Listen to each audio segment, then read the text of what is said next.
একজন লেখক যার একমাত্র অপরাধ ছিল একটি লেখা। সেই লেখাটির কারণেই দুর্বৃত্তরা তাকে নির্মমভাবে খুন করে। তবে খুন হবার আগে একটি মেসেজের মাধ্যমে সে তার বন্ধুকে সবকিছু জানিয়ে যায়। আর সেই মেসেজটিতে লেখা ছিল, আমার যা করার ছিল তা আমি করেছি। আমি জানি আমার লেখাগুলো এই পৃথিবীতে সুরক্ষিত আছে, আর সেই লেখাগুলোই একদিন কথা বলবে। আমার বিশ্বাস আমার জীবনের চেয়েও সেই লেখাগুলোর মূল্য অনেক বেশি। এখন প্রশ্ন হলো, সেই লেখাগুলো সে কোথায় রেখে গেছে? আর সেই লেখাগুলো এমন কি ছিল যার কারণে দুর্বৃত্তরা তাকে হত্যা করতে বাধ্য হয়? এই সকল প্রশ্নের উত্তর নিয়ে হাজির হয়ে গেলাম 19 মুভির এক্সপ্লেনেশন ভিডিও নিয়ে। তো চলো শুরু করা যাক। মুভির শুরুতে আমরা দেখতে পাই গৌরীশঙ্কর নামের একজন ব্যক্তিকে, যে কিনা একজন লেখক। তিনি লেখালেখির পাশাপাশি সমাজ কল্যাণমূলক নানা কাজের সঙ্গে যুক্ত ছিলেন।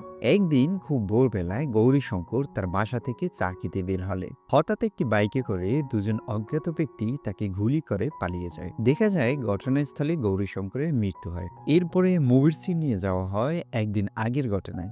সেখানে আমাদের সাথে পরিচয় করিয়ে দেওয়া হয় অর্ণিমা নামের এক তরুণীর সঙ্গে। এই অর্ণিমা কাজ করত একটি জেরক্স দোকানে, যেটির মালিক ছিল তার বাবা গঙ্গারাম। গঙ্গারামের স্ত্রী অর্থাৎ অর্ণিমার মা, সে মারা যাওয়ার পর থেকে গঙ্গারাম মানসিকভাবে ভেঙে পড়ে। তাই কোনো কাজে সে ঠিকঠাকভাবে মন বসাতে পারেন না এবং মনে মনে স্ত্রীর মৃত্যুর জন্য নিজেকেই দায়ী মনে করে। এই শূন্যতা বলতে তিনি প্রায় সময় অ্যালেন নামের এক ব্যক্তির সঙ্গে গুটি খেলত। অপরদিকে দেখা যায় অর্ণিমা অনেক কষ্ট করে তার বাবার জেরক্স দোকানটি চালিয়ে যাচ্ছিল। তো একদিন হঠাৎ করে তার দোকানে আসে গৌরীশঙ্কর নামের এক ব্যক্তি। তিনি অর্ণিমাকে একটি নোটবুক দিয়ে বলে সেটা যেন একটু বাইন্ডিং করে রাখে। আর সে জানতে চায় যে তার দোকান কতক্ষণ পর্যন্ত খোলা থাকবে। অর্ণিমা তাকে জানায় সাধারণত সন্ধ্যা 7টা থেকে 7:30, আর কখনো কখনো 8টা পর্যন্ত খোলা থাকে। গৌরীশঙ্কর তাকে বলেন তার আসতে একটু দেরি হতে পারে, সে যেন তার জন্য একটু অপেক্ষা করে। অর্ণিমা তাকে জানায় যে সে তার জন্য অপেক্ষা করবে। গৌরীশঙ্কর এই কথা বলে সে তার দোকান থেকে বের হয়ে যায় আর একটা গাড়িতে ওঠে। হঠাৎ করে অর্ণিমার একটা কথা মনে পড়ে যাওয়ার কারণে সে তাড়াতাড়ি করে তাকে জিজ্ঞেস করে তিনি বাইন্ডিং এর ব্যাপারে কোনো নির্দিষ্ট কিছু চায় কিনা। গৌরীশঙ্কর হেসে বলে তার যেভাবে ইচ্ছে সে সেভাবেই করতে পারে। এই কথা শুনিয়ে অর্ণিমা খুব খুশি হয়ে যায়, কারণ এই মুহূর্তে তার টাকা খুব প্রয়োজন ছিল। অর্ণিমা সে মন দিয়ে কাজটি শেষ করে এবং গৌরীশঙ্করের ফেরার জন্য অপেক্ষা করে। দেখা যায় অপেক্ষা করতে করতে অর্ণিমা একটা সময় সে দোকানে ঘুমিয়ে যায়। অপরদিকে দেখা যায় গৌরীশঙ্কর সে একটা মিটিং শেষ করে তার বোনের বাসায় যায়। অনেক ডাকাডাকির পরেও তার বোন যখন দরজা না খোলে, তখন আর কোনো উপায় না পেয়ে তার বোনের রুমের একটি জানালা খুলে আর দেখে তার বোন ঘুমিয়ে পড়েছে। তাই আর তার বোনকে সে বিরক্ত করে না, সে সেখান থেকে চলে যায়। এইদিকে দেখা যায় গভীর রাতে অর্ণিমার ঘুম ভেঙে যায় আর সে হতভম্ব হয়ে যায়, কারণ এত রাত পর্যন্ত সে কোনোদিন দোকানে থাকেনি। ভয় আর দুশ্চিন্তা নিয়ে সে দ্রুত বাড়িতে ফিরে যায় এবং ভয়ে ভয়ে বাড়িতে ঢুকে পড়ে, কারণ সে জানে তার বাবা নিশ্চয়ই তাকে নিয়ে দুশ্চিন্তায় আছেন। পরের দিন সকালবেলা দেখা যায় অর্ণিমা সে মাছ কুটছে আর তার বাবা ফোনে অ্যালেনের সঙ্গে কথা বলছে। সে অ্যালেনকে বলে তুই ওখানেই থাক, আমি দুপুরে খাবারটা খেয়েই আসছি। এই সময় দেখা যায় অর্ণিমার বান্ধবী ফাতিমা বাড়িতে আসে। ফাতিমাকে দেখে তার বাবা বলে, ও এই কারণেই আজ বিশেষ রান্না। দুপুরবেলায় তারা তিনজনে মিলে একসাথে খাবার খেতে বসে। খাবার খেতে খেতে ফাতিমা জানায় তার বিয়ে ঠিক হয়ে গেছে। প্রথমে অর্ণিমা খুশি হলেও পরে তাকে জিজ্ঞেস করে এই বিয়েতে তার নিজের মতামত আছে কিনা। ফাতিমা তাকে জানায় তার মতামতের কোনো মূল্য নেই, পরিবার রাজি হলে তাকেও রাজি হতে হবে। এই কথা শুনে অর্ণিমা চুপচাপ হয়ে যায়। পরের দিন ফাতিমা যে দোকানে কাজ করে সেই দোকানে বসে তারা দুজনে মিলে লাঞ্চ করতেছিল। এমন সময় ফাতিমার দোকানে এক কাস্টমার আসে আর সে সেই কাস্টমারকে সামলাতে যায়।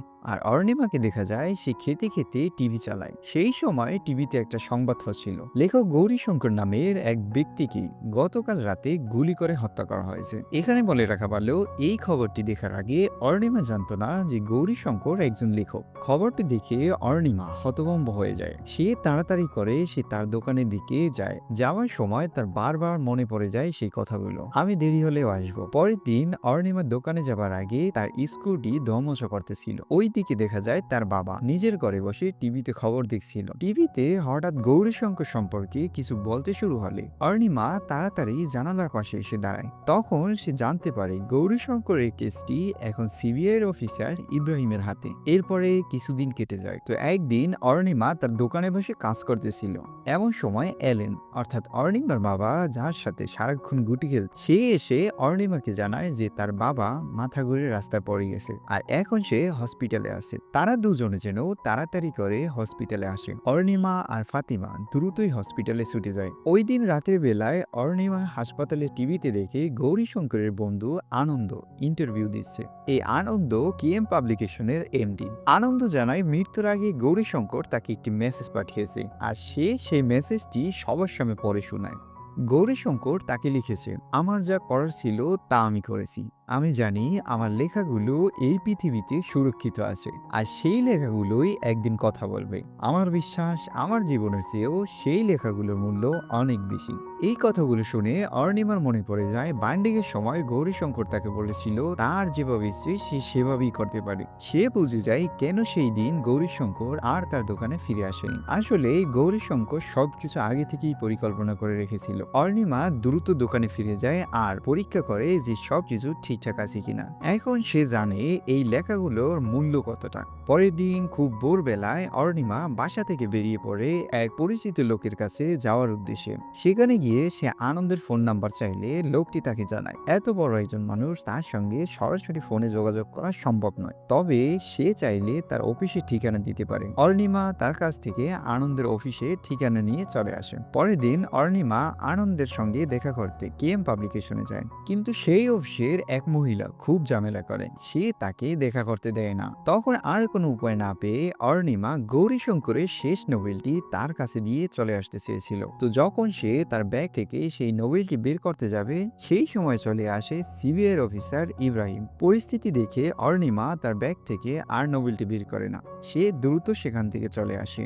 অন্যদিকে ইব্রাহিম আনন্দকে জেরা করে জানতে পারে গৌরীশঙ্কর সম্প্রতি ব্ল্যাক নামের একটি বই লিখতেছিল। বইটিতে প্রভাবশালী রাজনীতিবিদদের বিরুদ্ধে ভয়ঙ্কর সত্য কিছু কথা তুলে ধরা হয়েছিল। বইটি প্রকাশ হলে বড় বড় রাজনীতিবিদরাও ফেঁসে যেত। এরপরে মুভির সিন নিয়ে যাওয়া হয় ফ্ল্যাশব্যাকে, আর সেখানে দেখা যায় আনন্দ গৌরীশঙ্করকে বোঝাচ্ছে যে তার এই লেখালেখির কারণে সে অজান্তেই অনেক শত্রু তৈরি করে ফেলেছে। আনন্দ তাকে অনুরোধ করে কিছুদিন এসব কাজ থেকে নিজেকে দূরে রাখতে এবং নিজের ভবিষ্যতের দিকেও একটু মন দিতে, না হলে তার এই কর্মকাণ্ডের জন্য তাকে বড় ধরনের মাসুল দিতে হবে। কিন্তু গৌরীশঙ্কর তাকে স্পষ্ট জানায় সে কাউকে ভয় পায় না আর তার কাছে যা সঠিক মনে হয় সে সেটাই সবার সামনে তুলে ধরবে। আনন্দ গাড়িতে বসে তাকে বারবার বোঝানোর চেষ্টা করে, কিন্তু গৌরীশঙ্করের চিন্তাধারা কোনো পরিবর্তন আসে না। দুজনের মধ্যে তর্ক শুরু হয়। তর্কের এক পর্যায়ে আনন্দ গাড়ি থেকে সেখানেই নেমে যায়। কিছুদূর হেঁটে গেলে তার সাথে দেখা হয় এক পুলিশ অফিসারের। সেই পুলিশটি তাকে আগে থেকেই চিনত, তাই সে অনুরোধ করে তার সাথে তার বাইকে যাওয়ার জন্য। সেই পুলিশটির সাথে সে বাড়িতে ফিরে দেখে তার বাড়িতে দুর্বৃত্তরা হামলা চালিয়েছে এবং সবকিছু লন্ডভন্ড করে দিয়েছে। তখন আনন্দ বুঝতে পারে তার নতুন লেখাটি নেওয়ার উদ্দেশ্যেই এই হামলা করা হয়েছে।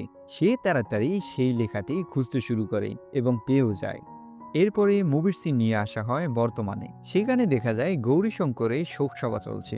সেই শোকসভায় বসে অর্ণিমার সাথে পরিচয় হয় এক সাংবাদিক মেয়ের সঙ্গে। সেই সাংবাদিক মেয়েটি তাকে জানায় সে আগামীকাল গৌরীশঙ্করের বোনের সঙ্গে দেখা করতে যাবে। অর্ণিমা তাকে জানায় যে সেও তার সাথে যেতে চায়। তো পরের দিন তারা দুজনে মিলে গৌরীশঙ্করের বোনের বাড়িতে যায়। তার বোন গৌরীশঙ্করের অনেক স্মৃতির কথা বলে, যা শুনে সেখানে একটি আবেগ ঘন মুহূর্ত তৈরি হয়। তো তারা চলে আসার সময় অর্ণিমা নোবেলটি তার বোনের হাতে তুলে দিতে চেয়েছিল, কিন্তু শেষ মুহূর্তে সে ভয় পেয়ে যায় যদি তার বোনের অবস্থাও তার ভাইয়ের মতো হয়। এই ভয়টি তাকে সেই নোবেলটি দিতে দেয় না। সেদিন রাতে অর্ণিমা বাড়িতে ফিরে দেখে তার বাবা তার দোকানের সামনে দাঁড়িয়ে আছেন। আসলে তার ফোন বন্ধ থাকার কারণে তার বাবা অনেক দুশ্চিন্তা করে এবং এক পর্যায়ে সে তার দোকানের সামনে দাঁড়িয়ে থাকে এবং অনেক রাতে অর্ণিমা ফিরলেও তার বাবা তাকে কিছুই বলে না। পরের দিন দেখা যায় অর্ণিমার বাবা আবারও নিজের দোকান খুলেছে এবং নিজের দায়িত্ব নিজেই বুঝে নিয়েছে। আগের মতো স্বাভাবিক হয়ে উঠতে শুরু করেছে। এরপর অর্ণিমা গৌরীশঙ্করের শেষ নোবেলটি 4টি কপি তৈরি করে। সেই 4টি কপির 4 জায়গায় পাঠায়। যাতে করে এই নোবেলটি যেন তার প্রকৃত মর্যাদা পায় এবং সঠিক মানুষের হাতে পৌঁছায়। তাই সে 4টি কপি 4 জায়গায় পাঠায়।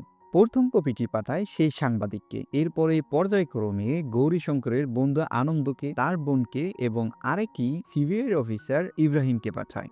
নোবেলটি থেকে উঠে আসে এক ভয়ঙ্কর সত্য। একটি মেয়েকে পরিকল্পিতভাবে হত্যা করে মন্দিরের পাশে ফেলে রাখা হয়। এরপরে গুজব ছড়িয়ে দেওয়া হয় সে দেবতার অভিশাপে মারা গেছে। যারা সত্য খুঁজতে আসে তাদেরকেও একইভাবে হত্যা করা হয়, আর তাদের বেলায়ও একই ঘটনা রটিয়ে দেওয়া হয়। শেষ পর্যন্ত আনন্দ সিদ্ধান্ত নেয় সে তার বন্ধু গৌরীশঙ্করের শেষ নোবেলটি কেম পাবলিকেশন থেকেই প্রকাশ করবে। অন্যদিকে দেখা যায় অর্ণিমা ধীরে ধীরে আবারও তার স্বাভাবিক জীবনে ফিরে এসেছে। সব ঘটনার ভার তার মন থেকে যেন একটু একটু করে সরে যাচ্ছিল। সে অবশেষে কিছুটা স্বস্তির জীবনযাপন শুরু করেছে। আর এই সুন্দর মুভিটি এখানেই শেষ হয়ে যায়।